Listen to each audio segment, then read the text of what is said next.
Bueno, el fútbol en México es extraordinariamente importante porque le gusta a muchísimas personas y porque el público mexicano yo creo que ha encontrado una manera de expresarse a sí mismo más allá de los resultados. O sea, la Liga Mexicana es muy inconstante, todos lo sabemos.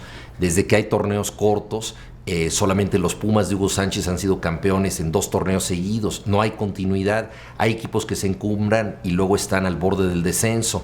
Ha habido situaciones kafkianas que solo produce el fútbol mexicano, como el caso hace algunos años de Tigres de la Universidad de Nuevo León, que podía ser en el mismo campeonato campeón y bajar a segunda división por el porcentaje acumulado negativo que tenía. Entonces podía estar en lo máximo y en lo mínimo en el mismo torneo. Entonces estas locuras, más aparte la selección que no ha rendido mucho, yo creo que hacen que el aficionado que adora el juego y que se quiere expresar en el estadio se convierta en parte del espectáculo. Esta sería una diferencia sustancial con el teatro, o sería un tipo de teatro, si queremos, de vanguardia, en donde el espectador es tan importante como el protagonista. Yo creo que el aficionado mexicano se desentiende muchas veces del resultado, pero hace de una manera muy eficaz su propio juego. Comparte las tortas, se pinta la cara, se disfraza, viene la porra, hace la ola en los momentos en que el partido está francamente aburrido y al final sale contento por haber estado en compañía, haber estado disfrutando básicamente del hecho de participar en el juego. Entonces, a diferencia de lo que pasa en Argentina, donde el aficionado es el espectador número 12, ahí salió esa expresión, y lo es porque puede definir el resultado, puede influir, realmente siente que está participando con sus gritos en algo que se va a dirimir en la cancha. A diferencia de este jugador número 12, el aficionado mexicano es el gran protagonista, pero que no influye en el marcador. El fútbol es un espejo extremado de las sociedades. Ahí se condensan de manera muy intensificada problemas sociales como el racismo, la xenofobia, el machismo, una cantidad de cosas, las especulaciones económicas, el dopaje, la manipulación política, todo eso de alguna manera se acrecienta en los estadios y se expresa en forma desaforada. Del México, lo que puede decir nuestro fútbol es nuestra enorme capacidad para el relajo, nuestro gusto comunitario de estar juntos, esta capacidad que tenemos nosotros de ir a un velorio y convertirlo en fiesta, celebrar una fiesta cívica que no sabemos muy bien a qué batalla o a qué derrota corresponde y sin embargo armamos el reventón y la pasamos bien, estar juntos sin un motivo muy definido. Yo siento que el fútbol es más que nada un pretexto para la vida comunitaria, no es algo que decida realmente lo que pasa. Por supuesto que la gente se deprime con las derrotas muchas veces repetidas de la selección o de su equipo. En Guadalajara, cuando pierden las Chivas, pues al día siguiente no hay tortillas, o sea, sí influye en la vida social, pero no como en otros países. Nosotros hemos entendido que el fútbol tiene esta función comunitaria y, digámoslo así, es una ceremonia laica que se expresa en el juego y en donde hacemos una fiesta de las esperanzas sabiendo que nunca se van a cumplir. Por eso nuestro grito de guerra es sí se puede, porque es lo que no hemos podido alcanzar, es la evidencia de que muchas veces hemos dicho ni modo. Bueno, el fútbol tiene mucho de religión. Se parece a todas las religiones organizadas en el hecho de que los feligreses, los que asisten, creen en milagros, contra toda la evidencia. Tu equipo va perdiendo 3-0 y crees en una remontada de último minuto. Cierras los ojos muchas veces rezando para que eso suceda. Las nociones del bien y el mal se manifiestan de manera muy directa. El mal, por supuesto, es el enemigo y fundamentalmente el árbitro enviado del demonio que muchas veces nos invalida jugadas que nos parecen perfectamente legítimas. Hay mucho de sentimiento religioso, pero obviamente en el fútbol se trata de una suspensión temporal. Esto dura 90 minutos más los minutos de compensación y luego ya volvemos a la vida real, a diferencia de la creencia religiosa que te acompaña permanentemente. El fútbol es un juego, la literatura también es un juego. El fútbol depende más de lo que pensamos de la subjetividad de los protagonistas. Un jugador que tiene algún problema o por el contrario, que tiene tantos deseos de ganar, que en un momento dado se perjudica a sí mismo por la desesperación de conseguir su objetivo. Todos estos elementos mentales a mí me parecen muy interesantes. Yo creo que para un escritor uno de los grandes descubrimientos es que los goles, las jugadas, las atajadas tienen una vida secreta. La gente que está involucrada en ellas está pensando en cosas que no tienen que ver con el partido. Entonces lo abandonó a uno, a un jugador lo abandonó su mujer y ese día falla 2 penaltis, ¿no? Así sucede. Y la literatura también trata de eso. La literatura trata de acciones que están hablando de la vida secreta de las personas, de lo que tienen en la cabeza, de lo que ellos mismos no quieren confesarse y que no quieren aceptar. Entonces hay mucho de paralelismo. Ambos juegos dependen de una narrativa. La del fútbol está mucho más claramente estipulada que la de la literatura, pero los dos tratan de suspender, digamos, la realidad para vivirla de otra manera, es decir, de crear un espacio alterno, imaginario, donde podemos tener emociones, donde podemos sentirnos responsables de ese juego, ¿no? Podemos participar en él emocionalmente.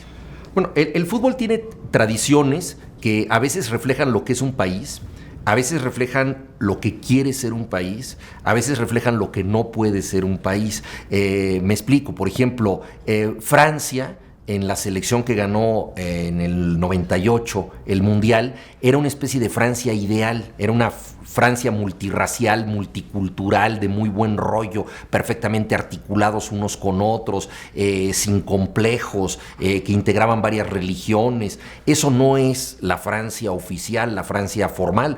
2 o 3 años después los inmigrantes empezaron a quemar automóviles en las afueras de París. El racismo y la discriminación están a la orden del día. El Frente Nacional que dirige Le Pen tiene en ocasiones hasta 15% de los votos. O sea, esta integración es una integración ideal en la selección. En otros países, como el caso de Alemania, pues sí, la reputación de disciplina, orden, superación de los obstáculos y de las adversidades se cumple en el equipo, ¿no? Pero hay otros países, por ejemplo, España ha tardado mucho en cristalizar nacionalmente. España está muy dividida en regiones y solo muy recientemente ha tenido una selección altamente competitiva que creo que representa ahora sí a un nuevo tipo de España, una España de clase media, una España sin superestrellas, donde todos son chaparritos y todos juegan más o menos de la misma manera y se entienden perfectamente bien, como una España de condominio, ¿no? Entonces esta clase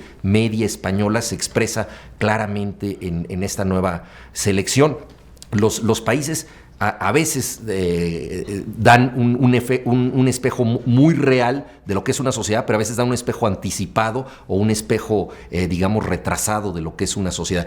Y inevitablemente en la escritura sucede lo mismo. Hay algo inconfundiblemente japonés en Kawabata, ruso en Dostoyevsky o mexicano en Juan Rulfo. Aunque ellos no quieran ser autorreferenciales, aunque ellos no quieran ser folclóricos, una de las cosas más interesantes que te puede dar la literatura es la noción de pertenencia. O sea, fatalmente somos de un lugar. Más allá de cualquier patriotismo o patrioterismo, somos de un sitio y eso se expresa muy claramente en la literatura. Uno lee un poema de López Velarde y va a Jerez y ve la poesía en las calles de Jerez, o lee un poema de Pessoa y va a Lisboa y ve a dobles de Pessoa en las cafeterías solitarias de la ciudad.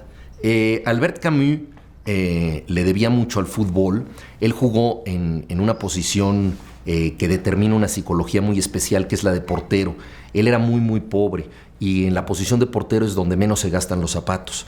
Tenía una abuela muy cruel y cuando él regresaba a la casa, lo primero que le decía a la abuela, puesto que sabía que le gustaba mucho el fútbol, era que le enseñara las suelas de los zapatos para ver si se le habían gastado jugando. Entonces él se acostumbró a jugar de portero para que no se le gastaran los zapatos.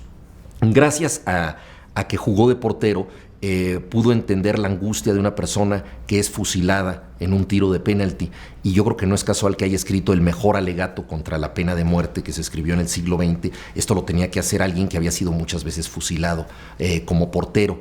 También como portero aprendió que el balón llega de la manera más inesperada. A mí me gusta mucho esa expresión de los locutores que dicen: la pelota hizo un extraño. como si la pelota cobrara vida propia y llegara de manera inopinada. Eso es el destino. El destino es algo que te llega en la forma más imprevista, aunque crees poder controlarlo. Entonces las enseñanzas que recibió Camus del fútbol son enseñanzas éticas, son enseñanzas de clave ante la vida, y ese es el aspecto más generoso que creo que puede tener el fútbol para alguien. Bueno, la literatura tiene que ver con ver la vida de manera un poco rara, verla de manera oblicua. Tú estás ante lo que ven todas las personas, pero tratas de decirlo de otra manera y de buscarle algo distinto. Yo creo que cada posición en el campo de juego determina una manera de vivir y una manera de percibir el mundo, y las que se acercarían más a mi modo de ver a la literatura, la gran literatura, sería por ejemplo la de extremo izquierdo, o sea que es alguien que juega como del otro lado del espejo, juega en la punta, solitaria, donde prácticamente no hay nadie, y de pronto lanza unas parábolas de despiste que parece que no van a ningún lado y se convierten en centros o en goles, ¿no? Esos hombres descolgados, solitarios, que ven el fútbol un poco en la frontera entre la realidad del juego, ¿no?, y lo que es ya el estar fuera de la cancha, son los que mejor definirían la función de un escritor. Y también el portero, que es el que tiene más tiempo para pensar y para ponerse nervioso. Estas son las funciones que mejor definen al escritor, pero por desgracia la mayoría pues son más bien recuperadores de balones, ¿no? No siempre se tiene ese talento para ver las cosas de manera tan especial. Yo creo que hay una cosa muy interesante, que es que a mayor técnica, ¿sí?, hay mayor brillantez de la persona que tiene talento individual. O sea, muchas veces se piensa que con la técnica, con la preparación física, todo se nivela y entonces todos van a ser exactamente iguales. Precisamente porque todo se va nivelando, aquel que hace una jugada inesperada, aquel que es, digamos, el poeta del juego, destaca todavía más. Yo creo que lo que define a un crack es que hace lo que nadie espera. No es el que cumple con las obligaciones, ese es el jugador aplicado, disciplinado, rentable.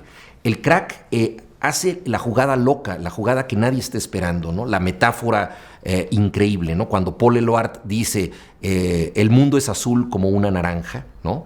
Está diciendo algo que nos parece perfectamente verdadero, pero es solamente una verdad poética. Sabemos que el mundo es azul y que es redondo como una naranja, pero él dice el mundo es azul como una naranja.